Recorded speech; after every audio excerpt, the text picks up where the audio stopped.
Hello everyone, मेरा नाम है आलोक और आप लोग देख रहे हैं एसएमवी क्लासेस का यूट्यूब चैनल।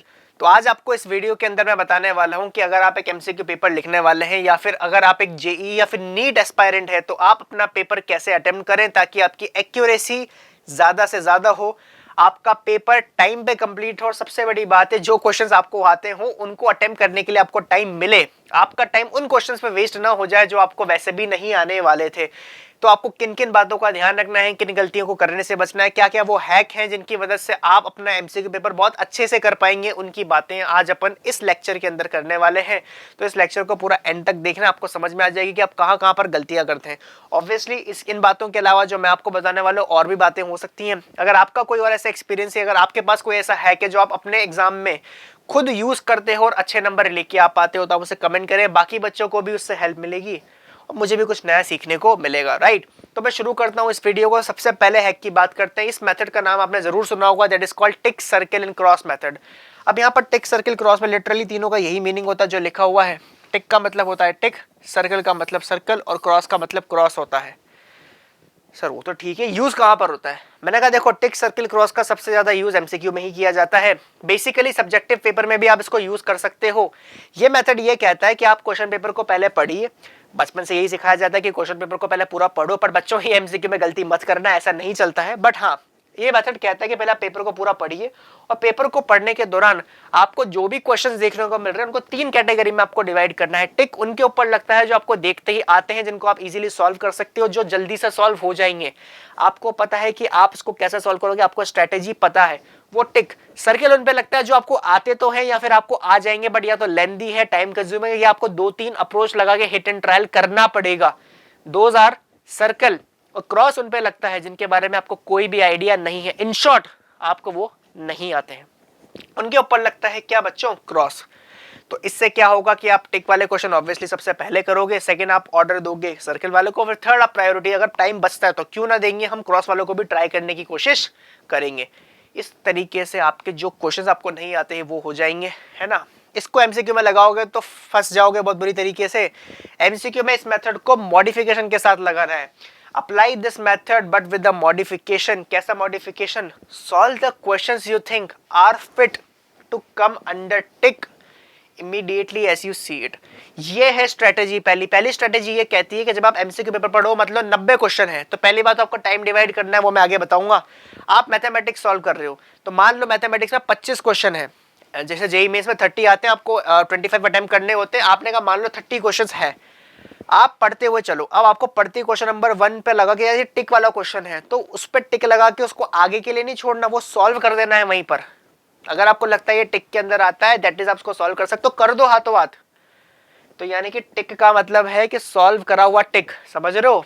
यानी कि आपको क्वेश्चन देखा, क्वेश्चन नंबर आपको 4 2 3 पे सर्कल देखा, कर दो, सर्कल लगा के आगे चलो। आपने क्वेश्चन नंबर 5 पढ़ा, नहीं आ रहा, क्रॉस लगाओ। 7 क्वेश्चन नंबर 8 देख के ऐसा लगा कि भैया टिक लग रहा है इसके ऊपर, तो टिक के अंदर, तो उसको टिक लगा के आगे नहीं बढ़ना, वापस आओगे क्या करने के लिए? नहीं नहीं नहीं, इतना टाइम नहीं। सेकंड राउंड तो सर्कल वालों को देना है जो पहली बार में पढ़ रहे हो। मॉडिफिकेशन इतना है, अगर आपको क्वेश्चन नंबर 9 लगता है कि ये टिक के अंदर आता है तो उसके ऊपर टिक सॉल्व करके ही लगाओ, पूरा आगे बढ़ो।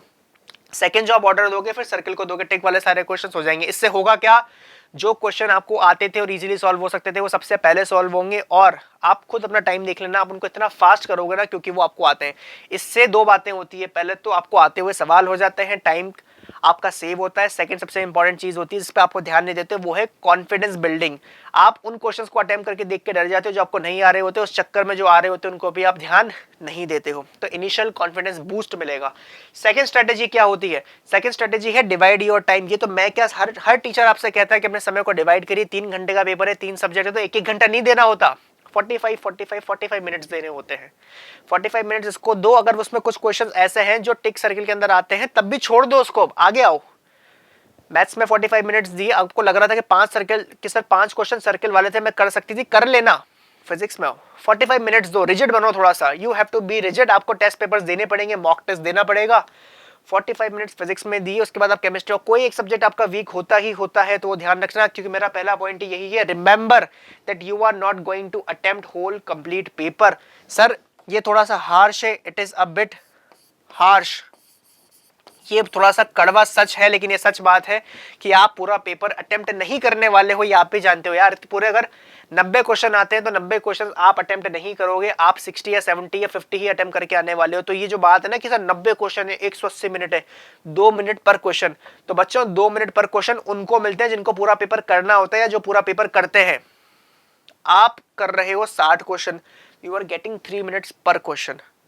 समझ रहे हो? ये दिमाग लगाओ, ये झूठ मत बोला करो कि यार हमको तो देखो ना, हमको 45 क्वेश्चंस करने हैं, उसमें हमको एनआईटी मिल जाएगी। मान लो मैं एग्जांपल दे रहा हूँ, 90 में से 45 क्वेश्चंस करने हैं, तो तुम कह रहे हो सर 2 मिनट मिलते हैं। मैंने कहाँ मिल रहे हैं तुम्हें? 45 ही क्वेश्चन करने, तुम्हें 4 मिनट मिल रहे हैं क्वेश्चन के लिए यार। बोर्ड में मिलता है इतना टाइम, समझ रहे हो? तुम सब्जेक्टिव क्वेश्चन कर सकते हो 4 मिनट के अंदर।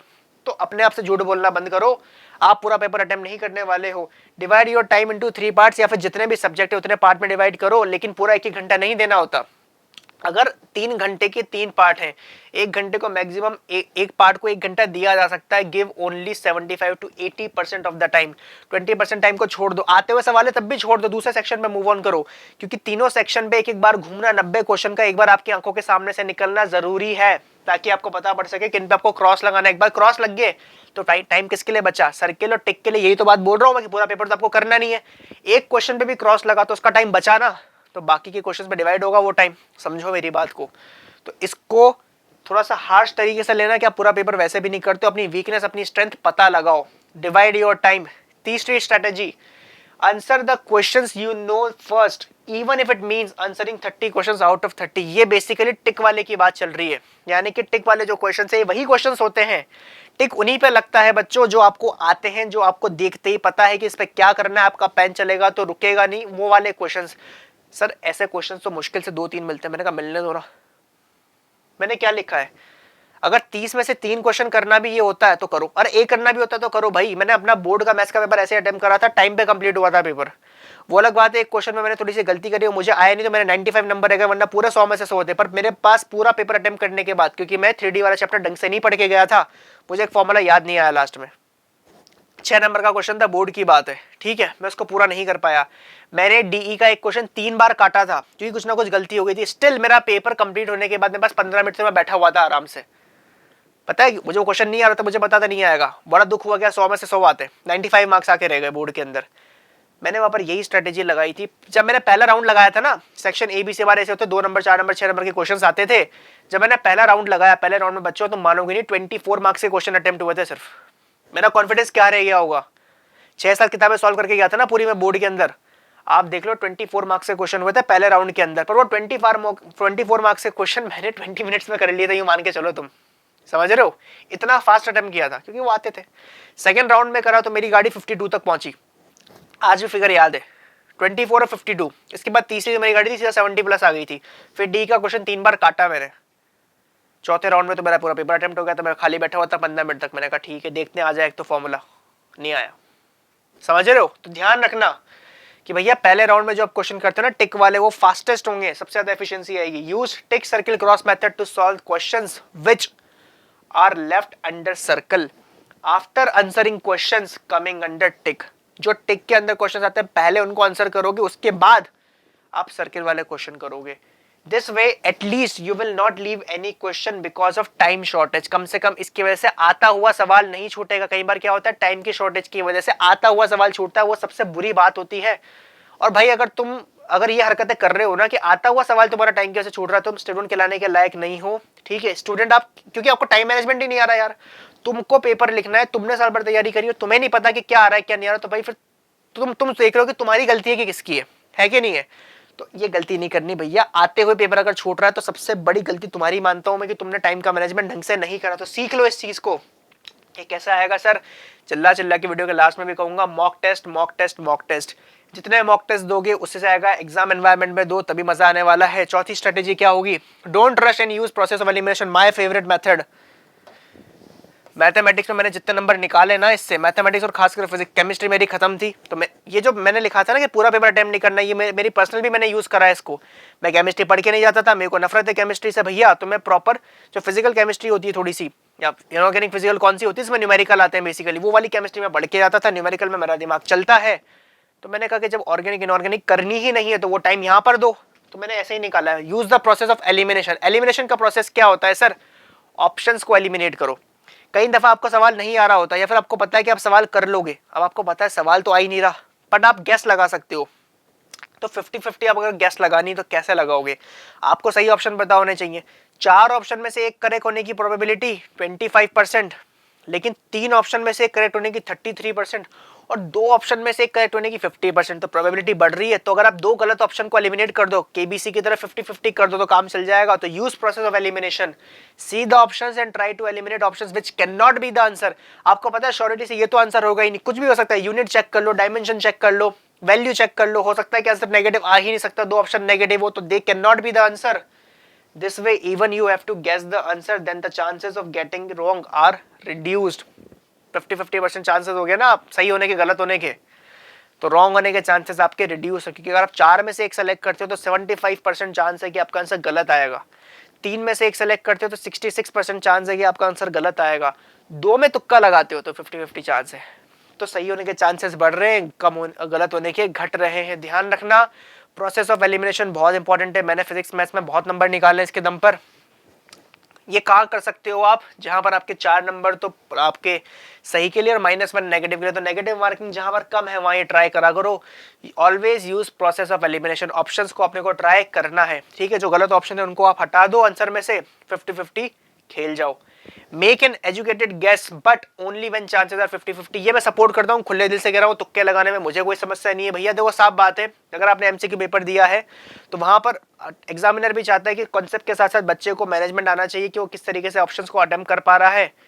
तुक्का लगाओ, मेरे को कोई दिक्कत वाली बात नहीं है, लेकिन वहां लगाओ जहां पर बच्चों आपका नेगेटिव पॉजिटिव में डिफरेंस बहुत ज्यादा हो। यानी कि this will only work in single correct MCQ questions where negative marking is significantly lower. यानी कि सही सवाल के लिए जो नंबर मिल रहा हो, गलत के लिए जो माइनस कट रहे हो, बहुत उनमें बहुत बड़ा गैप होना चाहिए। ऐसा नहीं कि सही के लिए 4 और गलत के लिए -3, सही के लिए 4 गलत के लिए -2, ऐसा नहीं हो। हाँ, जेईई मेंस में क्या होता है, सही के लिए 4 गलत के लिए -1 होता है, तो उसमें गैप बहुत ज्यादा है, तो वहां तुक्का लगा भी दोगे। 4 क्वेश्चन में तुक्का लगाए, एक में भी चल गया तो बाकियों के नेगेटिव रिकवर हो जाते हैं, प्लस 1 नंबर जेब में लेके आ रहे हो।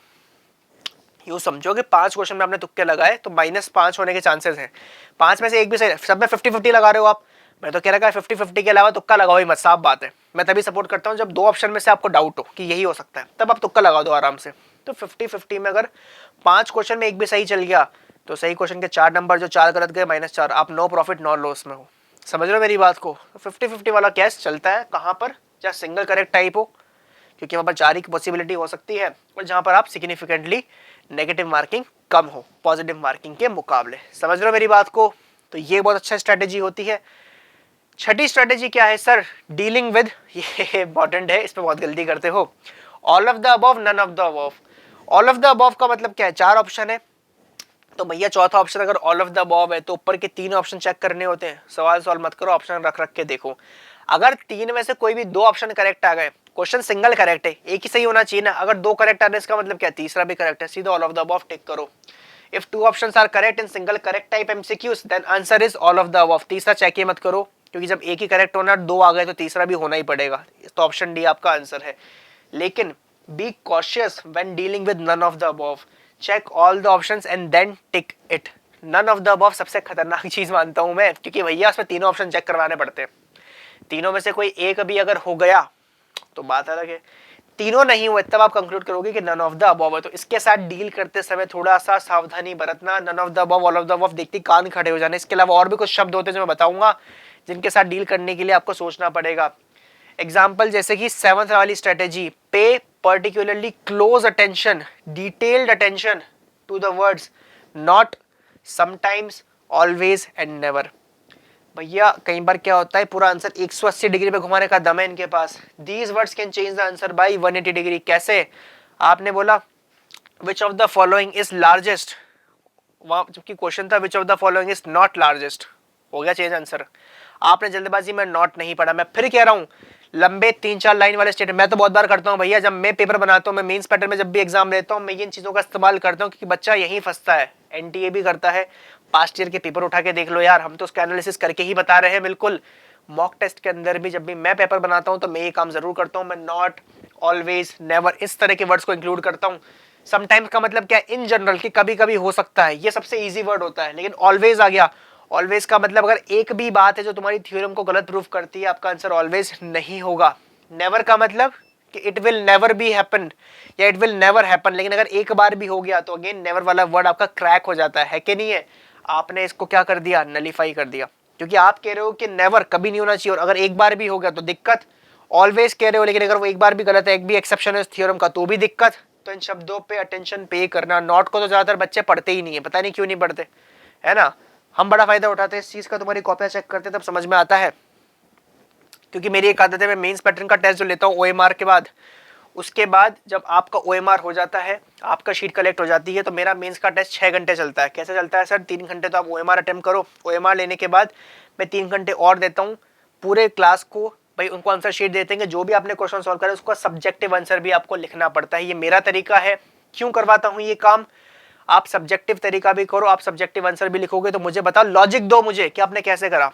ओएमआर में तुक्के मार लो, तुम्हें जो करना है करो, बट सब्जेक्टिव पेपर में उसका लॉजिक लिखने की कोशिश करो। क्या आप उसको सब्जेक्टिवली सॉल्व कर पा रहे हो, नहीं कर पा रहे हो? नहीं कर पा रहे हो तो मैं तो कराता ही हूँ क्लास में, तो डिस्कशन होता है। तो मेरा एक पेपर बहुत मेहनत से बनता है, बहुत लंबा होता है, तो तैयारी करके आनी पड़ती है। तो इन चीज़ों के साथ हम प्ले करते हैं। अब बच्चा कई बार क्या करता है, ओएमआर में तो भर दिया, उसको सब्जेक्टिव में अब याद आता है कि अरे यार, मैं अलाउ करता हूँ कि तुम पेपर में अपने ऑप्शन टिक कर लो, ठीक है? अपना इन्विजिलेशन अच्छा है, 10-12 बच्चे होते हैं, 15 बच्चे होते हैं, तो कोई दिक्कत भी नहीं होती।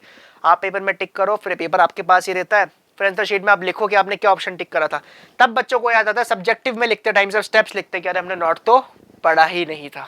मैं इसलिए बता रहा हूँ कि मेरा एनालिसिस बहुत बिल्कुल सटीक चलता है, आप इनमें गलतियां करते हो। Strategy number 8, check the dimensions. Again मैं कह रहा हूं, मैंने फिजिक्स में और केमिस्ट्री में भी पर्टिकुलरली बहुत नंबर निकाले इस चीज की वजह से। डायमेंशंस का मतलब कई बार वो आपसे मांग रहा होता है मास, आंसर केजी में आना चाहिए ना, जबकि डायमेंशन निकाल दो m1 l1 आ रहा है। अरे m1 ही होना चाहिए ना, मास ही आना चाहिए, l1 आना ही नहीं चाहिए, लेकिन आ रहा है। तो जिन ऑप्शन का डायमेंशन चेक कर लो, कई बार हर पेपर में 5 से 7%, 10% सवाल ऐसे होते हैं जिनको सॉल्व नहीं करना होता। ऐसे करो ना यार, है कि नहीं है? Check the dimensions works best in physics and chemistry. Physics में तो बहुत प्यारा काम करता है भाई, ये बिल्कुल मक्खन है। 30 अगर क्वेश्चन है तो एक आध क्वेश्चन, 2 क्वेश्चन ऐसे होते हैं जिनमें ट्रिक चल जाती है। ऐसे नहीं कि सारे क्वेश्चन में चलेगी। 30 में से एक क्वेश्चन भी तुम्हें ऐसे फ्री में मिल रहा है तो भैया वो बहुत बड़ी बात मानता हूँ। कितनी रैंक तुम्हारी ऊपर आ जाती है, सोचो कितने लाख बच्चे एग्जाम देते हैं। मैं जेई और नीट के लिए बोल रहा हूँ, बाकी एग्जाम्स में भी चलता ही है, बट अटेंशन चाहिए तो उनका नाम लेना पड़ेगा ना जो एग्जाम फेमस है कि नहीं है? तो डायमेंशन चेक करें। 9th स्ट्रेटेजी क्या है? Instead of solving the question try keeping options. तुमने कहा कौन सी नई बात है? मैंने कहा मैं एग्जांपल दूंगा अभी इसका। It will not always work. ऐसा क्यों बच्चों? क्योंकि कई बार क्या होता है कि यार आपके ऑप्शंस ऐसे नहीं होते कि डायरेक्टली पुट कर पाओ, निकालने ही पड़ते हैं, right? It will not always work, but even if you are able to solve one question with it then you will save a lot of time. मैं कहता हूं कि 90 क्वेश्चन के पेपर में अगर एक क्वेश्चन भी अगर आप इस मेथड से कर पाओ तो कितना टाइम बचता है, सोचो। टाइम छोड़ो, नंबर कितने आते हैं। मॉक टेस्ट दोगे ना तब तुम्हें ये स्ट्रेटेजीज एक साथ अप्लाई करना है, अभी 10 के साथ एक साथ अप्लाई नहीं कर पाओगे मोस्ट ऑफ द टाइम। इसका एक फायदा है, लेकिन अगर ये चल गया मेथड ऑप्शन रखने वाला, तो most of the time it gives you an opportunity to have a 50-50 guess even for the questions you don't know how to solve. कई बार वो क्वेश्चन जो आप सॉल्व ही नहीं करना जानते हो ना, उसमें 50-50 गेस। मैंने कहा ना 50-50 गेस तो लगा ही दो। मैं तुम्हें एग्जांपल देता हूँ, मेरा मैच द कॉलम में बड़ा काम आया। क्या होता है, जैसे मैच द कॉलम में ना आंसर ऐसे आते हैं, जैसे ए का 1 बी का 3rd ऐसे मैच हो रहे हैं ना, फिर सी का मान लो 4th हो गया और डी का मान लो 2nd हो गया, है ना? ये आपका मैच द कॉलम का आंसर आया। अब ऐसे ही 4 ऑप्शंस थे, पर दूसरा जो ऑप्शन था ना वो ऐसा ही था बिल्कुल कि ए का जो था 3rd था, बी का जो था 1st था, सी का जो है 4th है और डी का जो है 2nd है। आप देख सकते हो अब ऐसे 4 ऑप्शन में मैंने 2 ऑप्शन पकड़े कि भैया इन 2 में लगभग सारी रोज सेम है, सिर्फ यहाँ इंटरचेंज हो रहा है, बाकी 4 में वो रैंडम आंसर दे रखे हैं। तो तुम दिमाग लगाओ, एग्जामिनर भी आपको वहीं कंफ्यूज करना चाहेगा। मैं तुक्का बता रहा हूँ, मैं कैसा लगा रहा हूँ। केमिस्ट्री में लपक के नंबर निकाले भाई मैंने मेंस के टेस्ट में, एडवांस की बात नहीं कर रहा हूँ, जेई मेंस के टेस्ट में मैंने खूब नंबर निकाले अपने टाइम पर भी। इस स्ट्रेटेजी से हमें कोचिंग में सब सिखाया था, सीधी सी बात है। अगर आप किसी बहुत बड़े इंस्टीट्यूट में पढ़ते हो तो मेरा ये जो वीडियो है कोई नया नहीं है, ठीक है? ऑब्वियसली हमको भी जो सिखाया मैं वही बातें बता रहा हूँ। कुछ मैंने अपने एक्सपीरियंस से भी 2-3 पॉइंट्स में ऐड करें, बट मैक्सिमम बातें टिक सर्किल क्रॉस वगैरह हमें जब मैं जेई की तैयारी करता था तब से हमने सिखा रखी है, ठीक है? तो मैं बेकायदा सेमिनार लेके बताया था how to attempt a paper. मैं भी वही काम कर रहा हूँ, वही नॉलेज पास ऑन कर रहा हूँ, थोड़ा सा अपना एडिशन इनपुट के साथ, ठीक है, ये चीजें लिखने के साथ। तो हमें क्या सिखाया था सर ने, केमिस्ट्री में प्रैक्टिकली बोला था कि भाई ऐसा मान लो आता है, ठीक है, केमिस्ट्री का एग्जांपल दिया था उन्होंने सेम। तो उन्होंने ये कहा था हमसे कि भाई देखो जैसे इसमें आ रहा है, तो आप देखना 4 ऑप्शन जो होंगे आपके 4 ऑप्शंस में ऐसा होता है ना कि अलग अलग वो होते हैं, रैंडम आपके मैच द कॉलम्स होते हैं, लेकिन 2 ऑप्शन हमेशा ऐसे मिलेंगे जिनमें 2 रो मैच करेगी, सिर्फ 2 रो इंटरचेंज करेगी।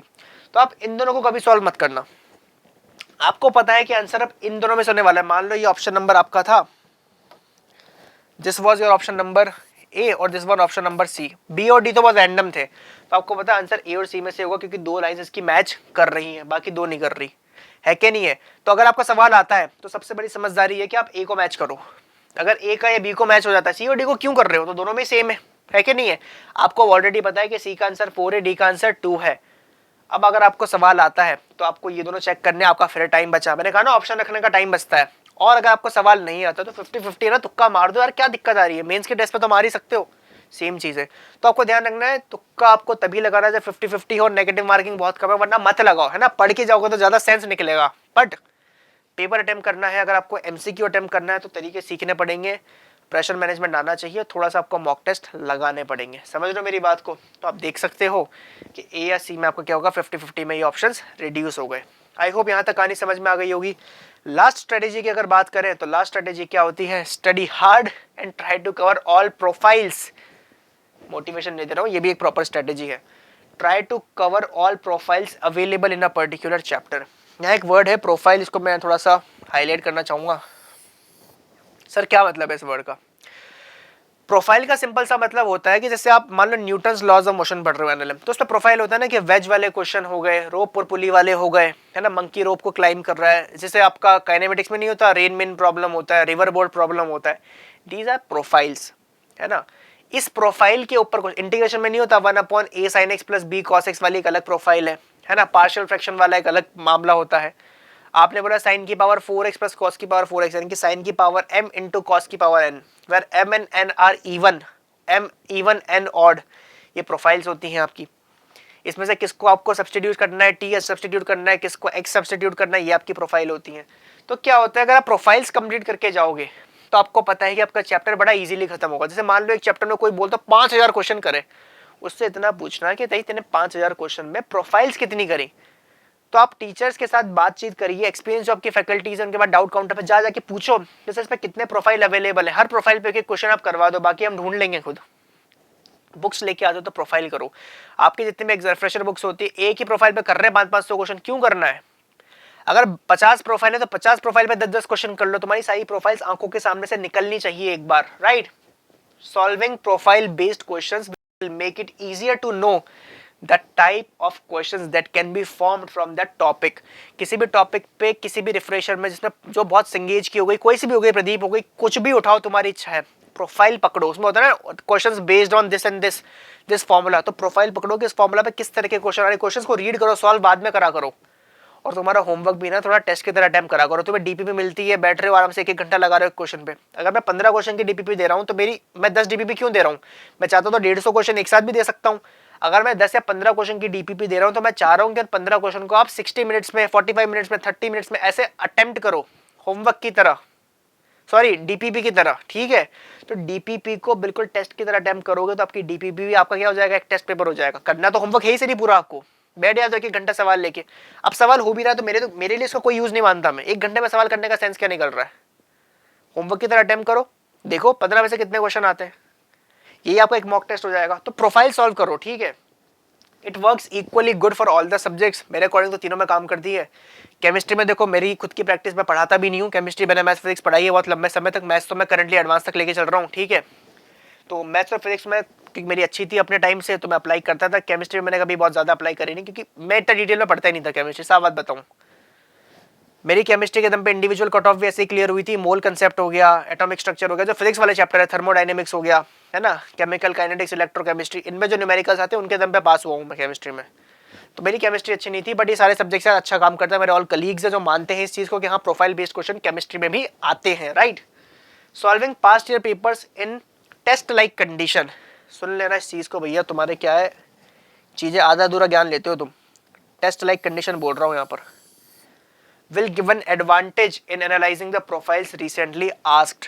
आपको अगर 2020-23 के लिए आप जेईई एडवांस देने वाले हो तो पिछले 10 साल के जेईई एडवांस के पेपर देखो कि क्या क्या प्रोफाइल्स रिपीट हुए हैं एक चैप्टर से। उसका आपको बुक्स मिलती है मार्केट में, जो अपडेटेड बुक्स है जिसके अंदर पेपर का एनालिसिस आता है कि पास्ट ईयर में इस क्वेश्चन से इतने टॉपिक आए थे, वो इंडेक्स दे रखा होता है बहुत सारी बुक्स पे आगे, तुम इग्नोर करते हो उसको। तुम इग्नोर करते हो। जो टॉपर्स होते हैं, जो बच्चे आगे पढ़ते हैं, वो डेटा को एनालाइज करते हैं। डेटा का एनालिसिस बहुत इंपॉर्टेंट है। क्रिकेट में चल रहा है आजकल तो यार एनालिसिस, डेटा एनालिसिस चलता है कि भैया एक पर्टिकुलर बैट्समैन इतनी बॉल पे ऐसे स्विंग करता है, तो वो डेटा एनालिसिस अपने इंडियन बॉलर को बता देता है कि भैया तुम बॉल ऐसी फेंकना, इस रेंज के बीच में बॉल फेंकोगे तो ये हमेशा स्विंग करता है। इसका पूरा 15 साल का डेटा है हमारे पास। इतना चल रहा है आज। स्टैटिस्टिक्स बहुत उभरता हुआ फील्ड है, तो उसका फायदा उठाओ यार। और तुम्हें बुक वाले वो तुमसे 800, 1000 रुपए, 1200 रुपए किस बात के चार्ज कर रहे हैं? क्वेश्चन तो हर जगह अवेलेबल है, वो इसी चीज के चार्ज कर रहे हैं क्योंकि उनके एनालिसिस बिठा रखे हैं, उन लोगों ने एनालिस्ट बिठा रखे हैं जो पेपर का एनालिसिस करते हैं कि 10 साल में कितने प्रोफाइल्स किस क्वेश्चन पे आए। अब मैं बुक्स का नाम ले लूंगा, एक वीडियो प्रॉपर डिटेल में बनाऊंगा, तुम्हें अमेजन की या ऑफलाइन मार्केट के लिंक दे दूंगा, बुक्स के नाम बता दूंगा। जब भी बुक खरीदो किसी भी कॉम्पिटेटिव एग्जाम के लिए, बिल्कुल ना दिमाग में बिठा लो, कॉम्पिटेटिव एग्जाम के लिए बुक खरीद रहे हो हमेशा अपडेटेड खरीदना, नई खरीदना, चाहे 4 लोग मिलके खरीदो, पुरानी मत खरीदना। प्रैक्टिस के लिए खरीद रहे हो, that makes a different sense. ठीक है, आपको एरोडोव खरीदनी है, खरीद लो ना पुरानी, उसमें क्या है। SC1 में खरीदो, RD शर्मा खरीदो। बट अगर आप कंपटीशन के लिए कोई बुक खरीद रहे हो जो इसमें पास्ट ईयर पेपर से पेपर का एनालिसिस है, तो लेटेस्ट ही खरीदना, चाहे वो कितनी ही महंगी पड़े, सीधी सी बात है। तो दीज वर 10 स्ट्रेटेजीज जो मैंने कुछ तो अपने, जो मेरे को अपने टीचर्स ने सिखाया है, वो जो मेरे कलीग्स ने सिखाया है, जो मैंने खुद ने अपने एक्सपीरियंस से गेन करी, वो आपके सामने रखी है। ठीक है, कुछ फैंसी सा नहीं बताया है मैंने इसके अंदर। मोर और द लेस लगभग 10 में से 10 की 10 स्ट्रेटेजी आपको पहले से पता होगी, आपके दिमाग में होगा कि यार ये तो मुझे पता है यार। होगा तो अप्लाई करो यार, मॉक टेस्ट में अप्लाई करो। क्लियर? नहीं करोगे सेंस नहीं निकलने वाला। मैं फिर कह रहा हूं, अगर आप बैठे रह जाओगे कि भैया हम तो अगले टेस्ट में करेंगे, तो हर पेपर को टेस्ट मैच की तरह देखा करो। तुम्हारी आदत बहुत गंदी होती है। डीपीपी उठाते क्या 15 क्वेश्चन, हम तो बैठ गए आराम से। नहीं बैठना है यार, 15 क्वेश्चन का टेस्ट मान के चलो ना उसको। हर टेस्ट को सरप्राइज टेस्ट लेके चलो। हफ्ते में, महीने में जो एक टेस्ट होगा वही दोगे क्या? साल में 12 पेपर हुए, हर क्वेश्चन पेपर को, 15 क्वेश्चन के पेपर को मैं तो चिल्ला के क्लास में कहता हूँ कि मैं 10 या 12 क्वेश्चन से ज्यादा की डीपीपी कभी देता ही नहीं हूँ। एक पेज, मुश्किल से 2 पेज, क्योंकि टाइप भी मैं ही करता हूँ, है कि नहीं है? तो आप देख लो कि मुश्किल से 12-15 क्वेश्चन दे रहा हूँ, तो इसलिए दे रहा हूँ ताकि टेस्ट लाइक कंडीशन में अटेम्प्ट करो। मेरी बात समझ रहे हो? समझ रहे हैं सर, यही बात है। ठीक है, तो दीज वर ऑल 10 स्ट्रेटेजीज। अब मैं एक चीज, एक कोट के साथ आपको छोड़ने जा रहा हूँ। ये कोट जो मैं चिल्ला के अभी इसमें आपको बातें बताई, ये समराइज करता है उस चीज को कि perfection is a journey not a destination. आप परफेक्ट नहीं बनने वाले हो, कभी भी ना बनोगे। परफेक्शन की तरफ जितना अप्रोच करोगे वो उतना ही दूर जाता जाएगा। बट अगर आप स्टार्ट करते हो तो एक समय बाद आप जहां पर थे उससे तो आगे ही रहोगे। You will not be at the same place if you start walking towards perfection. तो ये 10 स्ट्रेटेजी आपको परफेक्ट नहीं बनाने वाली है, बट ये आपको बेटर बनाएंगी जहां पर आप थे वहां से। ये कोड मेरे दिल के बहुत ज्यादा करीब है सर, मैं भी यही करता हूं, है कि नहीं है? हर चीज को बेटर करने की कोशिश करी जा रही है। अगर आप बेटर करते जाओगे तो आप अपनी जगह से तो बहुत आगे निकल जाओगे, और वही इंपॉर्टेंट है। ठीक है, टॉप पे आने के लिए मैं आपसे नहीं कह रहा, अगर आप आ सकते हो वेल एंड गुड, नहीं आ सकते तो इम्प्रूव करते चलो। इसी के साथ मैं आपके साथ विदा लेना चाहूंगा। अगर आपको इस वीडियो में कुछ भी सेंस मिला हो ना, कुछ भी हल्का सा भी, तो भाई चैनल को सब्सक्राइब करना, मुझे बहुत सपोर्ट मिलता है। We are not asking you for any kind of other help, कोई मटेरियलिस्टिक हेल्प मैं नहीं मांग रहा हूँ। ये एक बेसिक सी चीज आप कर सकते हो कि सब्सक्राइब करना फ्री है। वीडियो को लाइक करो, उससे YouTube को रिकमेंडेशन मिलता है, YouTube के पास ये सिग्नल जाता है कि यस ये वीडियो अच्छा है, बच्चों को पसंद आ रहा है, एंगेजिंग है, तो वो और बच्चों को दिखाएगा। और अगर आपके फ्रेंड्स हैं, आपके साथ के कजन्स हैं, कोई भी है जो आपके घर में जेईई और नीट की तैयारी कर रहा है, उसके साथ ये वीडियो शेयर करना। हो सकता है कि उसको इनमें से कुछ स्ट्रेटेजीज ना पता हो। अगर एक भी इसको स्ट्रेटेजी नहीं देखने को मिलती है, उसको एक स्ट्रेटेजी नई सीखने को मिलती है, मेरा वीडियो बनाना सफल, तुम्हारा वीडियो शेयर करना सफल, और उसका वीडियो देखना सफल हो जाएगा। समझो इस बात को, ठीक है? तो चैनल को सब्सक्राइब करो, नीचे कमेंट करना अगर अच्छा लगा, और कुछ और मेरा मिस हो गया हो, कुछ मैंने गलती कर दी हो, कुछ मैंने बातें फ्लो में एक्स्ट्रा बोल दी हो, तो आप उसको भी कमेंट करना, मैं उसके लिए भी क्षमा मांगता हूँ। ठीक है? और अगर आपको लगता है कि कुछ और इंप्रूवमेंट की जरूरत है, एक इंप्रूवमेंट तो है कि मुझे थोड़ा स्लो बोलना चाहिए, बट बच्चों जब मैं कॉन्फिडेंस के साथ कोई चीज पढ़ा रहा हूँ, एक्सपीरियंस के साथ, तो मैं स्लो बोल ही नहीं सकता, मुझे फास्ट बोलना पड़ता है, क्योंकि दिल से आ रही है वो चीज, है ना? मैं रट के नहीं आया हूँ, कोई स्क्रिप्टिंग नहीं होती किसी चीज की। ये पीपीटी इसलिए ताकि मैं कोई स्ट्रेटेजी भूल ना जाऊं। तो ये स्ट्रेटेजीज बहुत मेरे दिल के करीब है, एमसीक्यू हैक्स हैं जो आपको जनरली कहीं पर भी मिल जाएंगे। तो कुछ नया सीखा हो तो नीचे वीडियो के नीचे कमेंट करना, और आपके पास भी कोई नई स्ट्रेटेजी हो तो वो भी बताओ यार, बाकी लोगों को शेयर करो। ठीक है, सब आपके कॉम्पिटिटर्स ही हैं, but try to be a collaborator, collaborate करना भी आप सीखें थोड़ा सा, तो आप कंट्रीब्यूट भी कर पाएंगे और थोड़ा सा फायदा भी उठा पाएंगे। तो अपन मिलते हैं बच्चों किसी अगले नए वीडियो में।